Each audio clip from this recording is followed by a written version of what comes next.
عن ابن عمر رضي الله تعالى عنه قال رسول الله صلى الله عليه وسلم من حج فزار قبري بعد موتي كان كمنظري في حياتي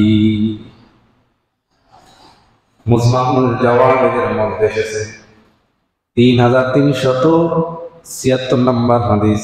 হযরত ইবনে উমর রাদিয়াল্লাহু তাআলা আনহু বর্ণনা তিনি বলেন রাসূল আকরাম সাল্লাল্লাহু আলাইহি ওয়াসাল্লাম ইরশাদ করেন, যে ব্যক্তি হজ করলো এবং হজ করার পর আমার ইন্তেকালের পরে আমার কবর জিয়ারত করলো, সে যেন আমার জীবদ্দশায় আমার সাথে সাক্ষাৎ করলো।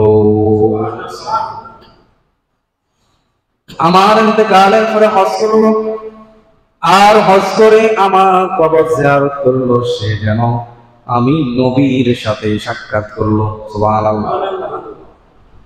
তাহলে হজ করে রাসূলের রওজা জিয়ারত করা